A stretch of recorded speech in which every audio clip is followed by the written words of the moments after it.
Écoutez Sirot Relekiyut Gimel, première sikha sur Béal Otecha. Dans la paracha, il y a un verset qui dit: dans vos jours de joie et vos fêtes, vos Rosh Chodesh, vous sonnerez du shofar pour vos sacrifices. Ce sera pour vous un souvenir, je suis l'Éternel votre Dieu. Et Rashi note Holotechem, vos holocaustes, en disant: Bekarban Sibur Aketum Medaber, ici on parle de sacrifice public. A priori, d'où Rashi sait ici qu'il s'agit d'un sacrifice public et pas d'un sacrifice d'un particulier? On ne peut pas dire que Rashi a pris l'avis de la Gemara et du Sifri en disant que comme les shlamim qui suivent, ils sont aussi publics, alors le Hola aussi qui est avant, il va être aussi public. Puisque Rashi ne le mentionne nulle part, il fait pas d'allusion à ça. Dans son commentaire suivant, Rashi il note les mots Ani Hashem Elohim, je suis l'Éternel votre Dieu, et il dit, de là on apprend qu'on doit mentionner la royauté de Dieu avec les souvenirs et le shofar, comme c'est dit, vous sonnerez, c'est le shofar, les ikaron souvenirs, c'est les souvenirs, Ani Hashem Elohim, je suis l'Éternel votre Dieu, ça c'est la royauté.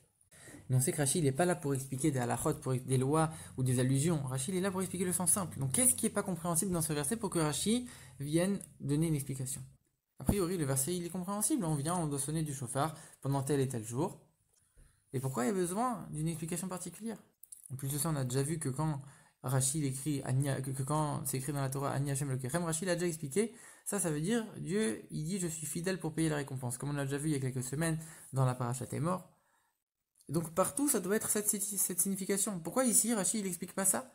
Il explique non seulement quelque chose qui est pas selon le sens simple, mais en plus il n'explique pas la loi que lui il a donnée dans tout l'ensemble de la Torah, qu'à chaque fois qu'on voit Ani Hashem Elohim, ça veut dire fidèle à payer le salaire.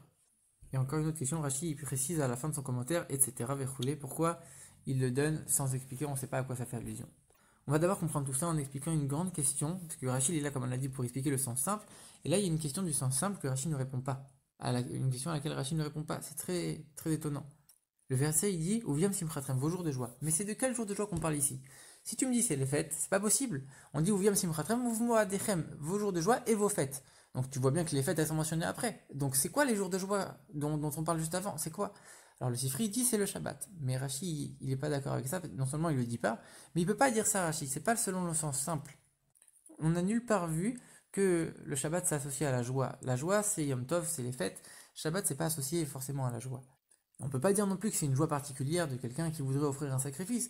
Rachid vient préciser dans son premier commentaire, comme on l'a dit, il s'agit de sacrifices publics, c'est pas des sacrifices particuliers.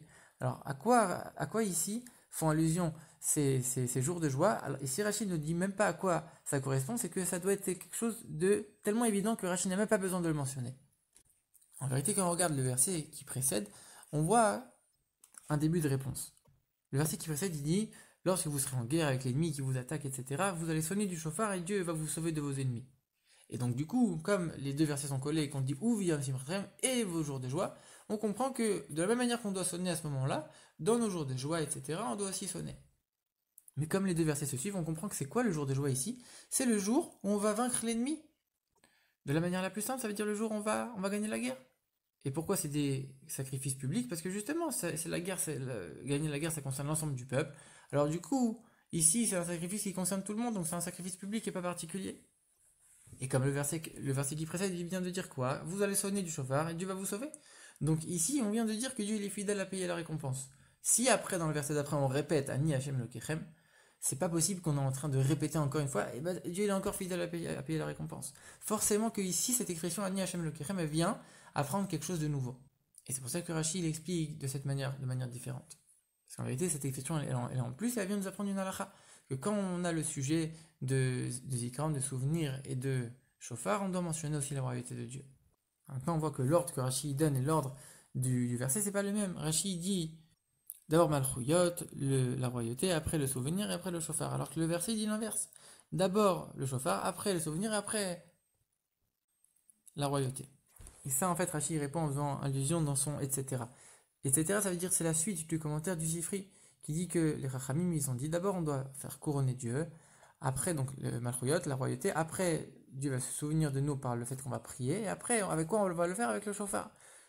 Rashi fait allusion à cet ordre qui a déjà été énoncé. Maintenant, profondément pour nous, c'est quoi l'enseignement de ces explications? Quand on est en guerre contre l'ennemi qui nous assaille, c'est quoi l'ennemi qui nous attaque le plus? C'est le Yetzer Hara, le mauvais penchant, qui attaque le juif sans cesse, et en particulier au moment de la prière, avec toutes les mauvaises pensées. Et le verset nous dit qu'est-ce qu'on doit faire? On doit sonner du shofar. on doit se soumettre complètement à Dieu et lui le supplier de nous sauver de ses mauvaises pensées, de ses mauvaises choses. Et de là, grâce à ça, on va réussir. On pourrait penser qu'une fois qu'on a gagné cette guerre, c'est fini. Et le verset suivant, il va nous dire non, même pendant tes jours de joie, même maintenant que toi tu es en train de servir Dieu avec ton intellect, avec ton plaisir, avec la joie, etc. Tu penses que tu as fini avec le Yeterara? Non. Même là, il faut continuer à faire tout pour le vaincre. Il faut aussi sonner du chauffard. Il faut encore se soumettre à Dieu et encore le supplier de nous sauver de ce Yeterara. Et c'est pour ça que dans les sacrifices qui sont énumérés ici, on dit d'abord le Hola, celui qui est brûlé entièrement, on doit se donner entièrement à Dieu, se soumettre complètement, sans condition.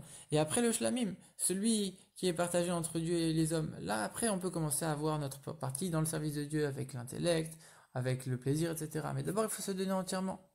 Une autre explication, c'est que de manière générale, Hola, ça fait allusion à la Tfila, et Shlamim, ça fait allusion aux choses du monde, choses matérielles, qu'il faut prier avant de travailler dans le monde matériel. Et ici, Rachi, il précise encore une autre chose, c'est des sacrifices publics. C'est-à-dire qu'il faut que notre prière, elle soit avec le minyan, avec l'ensemble du peuple, puisque c'est que comme ça qu'elle est le mieux acceptée.